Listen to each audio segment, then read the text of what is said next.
হাসপাতালে বেড মিলছে না, অক্সিজেন সিলিন্ডার নেই, চেনা মানুষ হঠাৎ করে অচেনা হয়ে গেছে। শ্মশানে শ্মশানে গণশেষকৃত্য, নদীতে ভাসছে দেহ। করোনা স্মৃতি মনে পড়লে শিউরে ওঠে মানুষ। এমন এক রোগ যা বুঝিয়েছিল বাঁচতে দূরত্বই দস্তুর, শিখিয়েছিল নিঃসঙ্গতায় নিউ নর্মাল। বেঙ্গালোর আমদাবাদের পর কলকাতাতেও এইচএমপি ভাইরাসের হদিশ মেলার পর অনেকের মনে উদ্বেগ তৈরি হচ্ছে। ফিরে আসছে সেই ভয়ঙ্কর স্মৃতি, যারা করোনায় নিজেদের আপনজনকে হারিয়েছিলেন। সল্টলেকের বাসিন্দা শুভব্রত দে। করোনার প্রথম ঢেউ উথাল পাথাল করে দিয়েছে তার জীবন। 2020 সালের নভেম্বরেও সংসারটা ছিল মা, দাদা আর তাঁর। মাত্র 4 মাসের মাথায় এই 3তলা বাড়িতে একলা হয়ে যান শুভব্রত। একসঙ্গে কোভিডে আক্রান্ত হন 3 জনই। মা আর তাকে ভর্তি হতে হয় হাসপাতালে। এর মধ্যেই 2020 27 নভেম্বর চলে গেলেন মা। দাদা করোনা নেগেটিভ হলেও কোভিড পরবর্তী অসুস্থতায় 2021 22 মার্চ মারা যান। টানা 3 মাস জীবন মরণ লড়াইয়ের পর শুভব্রত দে ঘরে ফেরেন। এই ধরনের একটা ভাইরাস আবার আসছে, সেটা একটা আতঙ্কের কারণ।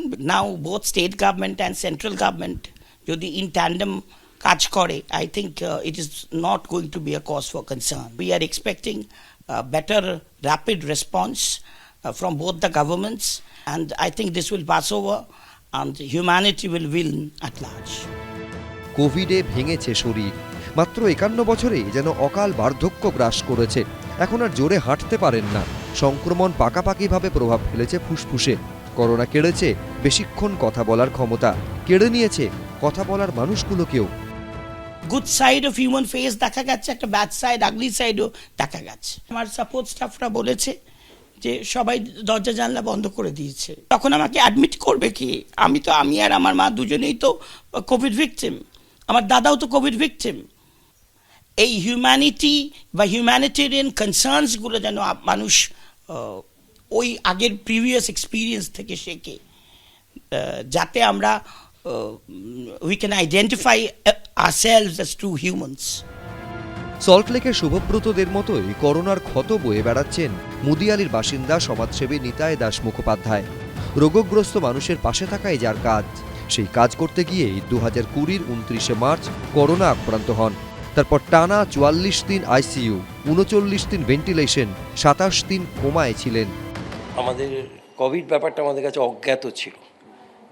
আমাদের ল্যাক অফ ইনফরমেশনস, নলেজ ছিল। তার সাথে সাথে পরিকাঠামো তখন তৈরি হয়নি।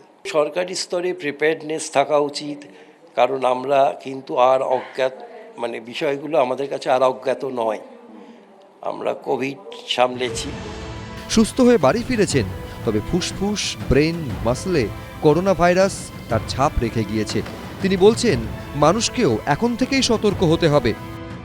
এখানে পাবলিক কোভিডের থেকে যে তার অভিজ্ঞতা সঞ্চয় করেছে সেইটা কাজে লাগাক, কিন্তু অহেতুক আতঙ্ক তৈরি করা যেন একদম না হয়।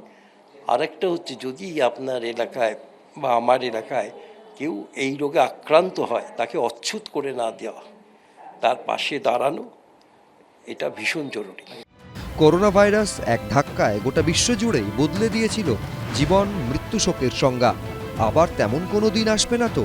অরিত্রিক ভট্টাচার্য, অর্ণব মুখোপাধ্যায়, এবিপি আনন্দ।